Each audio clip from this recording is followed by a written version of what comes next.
Press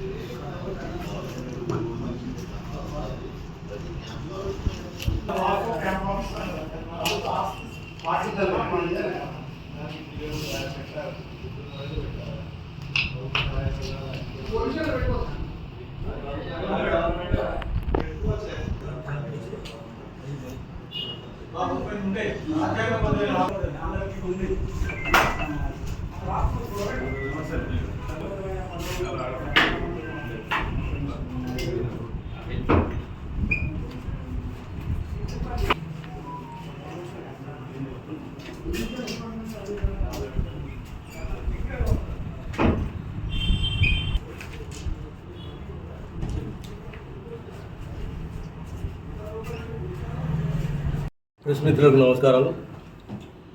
నిన్న జరిగినటువంటి గౌరవ ముఖ్యమంత్రి గారి ఫోటో ఎమ్మెల్యే కాంప్లెక్స్లో ఉండాలనే దానిపై మా కార్యకర్తలు ముఖ్యమంత్రి గారి ఫోటో తీసుకొని కార్యాలయం పోయినప్పుడు దాని గురించి అనవసరంగా బీఆర్ఎస్ కార్యకర్తలు రాద్ధాంతం చేసుకుంటూ దాని యొక్క విభత్తులు సృష్టించినటువంటి సందర్భంలో అసలు మా కార్యకర్తలు పోయింది గౌరవ ముఖ్యమంత్రి గారి ఫోటో కార్యాలయంలో ఉండాలి, ప్రభుత్వ శాఖలలో ఉండాలి అన్న దృక్పథంతో పోయినటువంటి సందర్భంలో ఏమైనా ఇబ్బందులు ఉన్నట్టయితే అది పోలీసు వాళ్ళు చూసుకుంటారు, చట్టం చూసుకుంటుంది.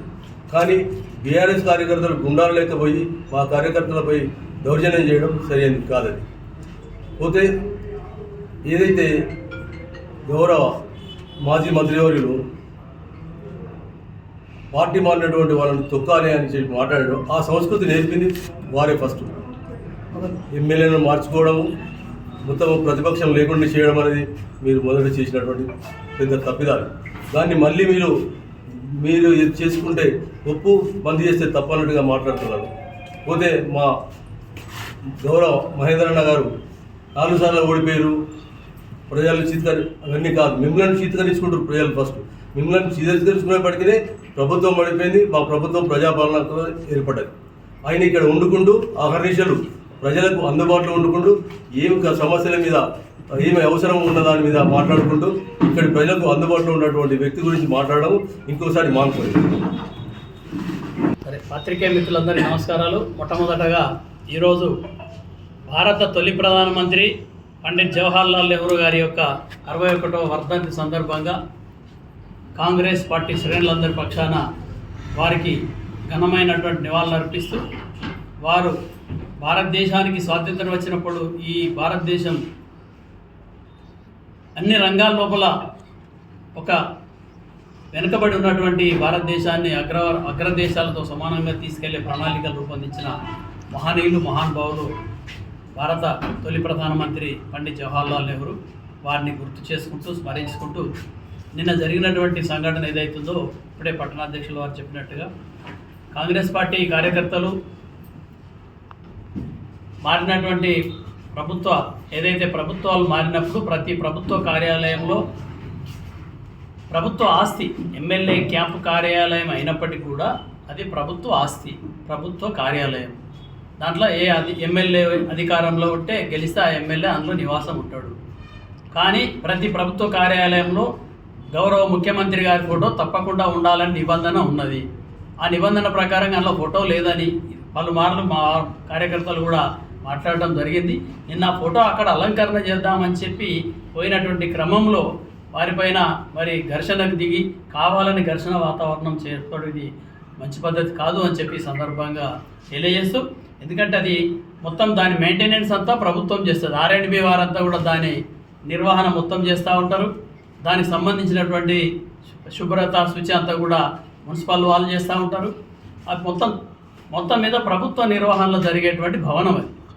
కాబట్టి ప్రతి ప్రభుత్వ భవనంలో, ప్రభుత్వ కార్యాలయాల్లో గౌరవ ముఖ్యమంత్రి గారి ఫోటో ఉండాలని చెప్పి ప్రభుత్వం రాగానే, అంటే ప్రజాప్రభుత్వం రేవంత్ రెడ్డి గారి ప్రభుత్వం రాగానే అన్ని కార్యాలయాల్లో, అన్ని ప్రభుత్వ ఆస్తులలో వారి ఫోటో ఉండాలనేటువంటి ఆదేశాలు ఇచ్చినప్పటికీ అందులో లేదనేటువంటి దాంట్లో గ్రహించి మా వాళ్ళు వెళ్ళినటువంటి సందర్భంలో ఈ ఘర్షణ వాతావరణానికి సృష్టించడం కరెక్ట్ కాదు.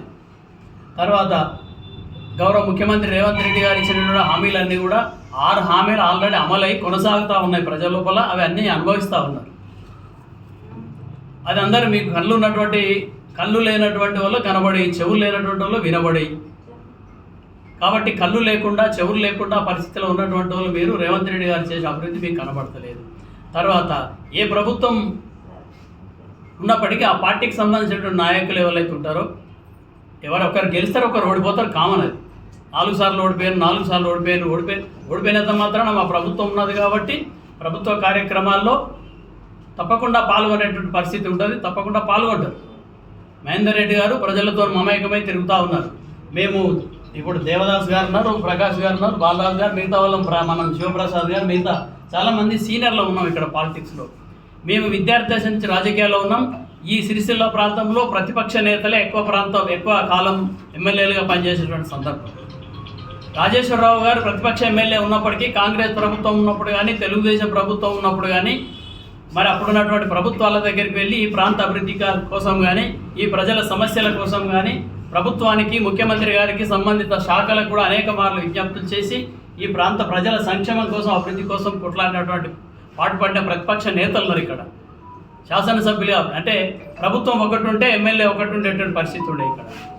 రాజేశ్వరరావు గారు కానీ, గౌరవ ఎన్వి కృష్ణయ్య గారు కూడా సిపిఎంఎల్ పార్టీ నుంచి ఎమ్మెల్యేగా ఎన్నికయ్యాడు. ఆయన ఎన్నికైనప్పుడు కూడా కాంగ్రెస్ ప్రభుత్వం రూలింగ్లో ఉండే. అప్పుడు కూడా ఎన్వి కృష్ణయ్య గారు ఆనాడు ఉన్నటువంటి కాంగ్రెస్ ప్రభుత్వం దగ్గరికి ప్రజల సమస్యలు అన్నీ తీసుకువెళ్ళి ఈ ప్రాంతాన్ని అభివృద్ధి చేయడానికి కానీ, ప్రజా సమస్యలు పరిష్కరించడం కానీ ప్రతిపక్ష నేతగా అనేక మార్లు ప్రభుత్వాన్ని విజ్ఞప్తి చేసే సందర్భాన్ని గుర్తు చేస్తూ ఉన్నాం. కానీ గౌరవ మాజీ మంత్రివర్యులు కేటీఆర్ గారు మరి వారు ప్రతిపక్ష హోదాను జీర్ణించుకోలేక, వాళ్ళ నాయన కూడా ప్రతిపక్ష హోదాను జీర్ణించుకోలేక, వాళ్ళ నాయననేమో అసెంబ్లీకి పోడు, ఏనేమో ప్రతిపక్ష నాయకునిగా ఉండి ప్రజల పక్షాన కొట్లాడి ప్రజలకు ఉన్నటువంటి సమస్యలు ప్రభుత్వం దృష్టికి తీసుకుపోకుండా కేవలం ఉత్తరాలు రాసుడు, ట్విట్టర్లలో పెట్టుడు, ఫేస్బుక్లలో పెట్టుడు, ఇది కరెక్ట్ కాదు. ప్రజా జీవితంలో కొనసాగుతున్నటువంటి వ్యక్తులకు, రాజకీయాల్లో ఉన్నటువంటి వాళ్ళకు రాజకీయ పదవులు శాశ్వతం కాదు. ఒకసారి ఒకళ్ళు అధికారంలోకి వస్తారు, ఒకళ్ళు అధికారం. కానీ ప్రజలు మీకు ఎమ్మెల్యేగా అధికారం ఇచ్చారు కాబట్టి మీరు అంటే కేటీఆర్ గారి ప్రజా సమస్యల పట్ల ప్రభుత్వం దగ్గర కానీ, ఆయా శాఖల దగ్గరికి కానీ వెళ్ళి మరి సమస్యలన్నీ పరిష్కరించే దిశలో పూట ముందుకు కొనసాగేదానిలో ఫెయిల్యూర్ అయిందని చెప్పి సందర్భంగా గుర్తు చేస్తాం. ఇది ప్రజలందరూ కూడా వాడుకుంటారు ఇక్కడ. కాబట్టి ఈ రకంగా కాంగ్రెస్ పార్టీ ప్రభుత్వం ప్రజాపాలన ఇచ్చినటువంటి హామీలన్నీ కూడా బ్రహ్మాండంగా నెరవేరుస్తూ ప్రజల యొక్క అభిమానాన్ని చొరగొంటున్నటువంటి సందర్భంలో ఓర్వలేక మళ్ళీ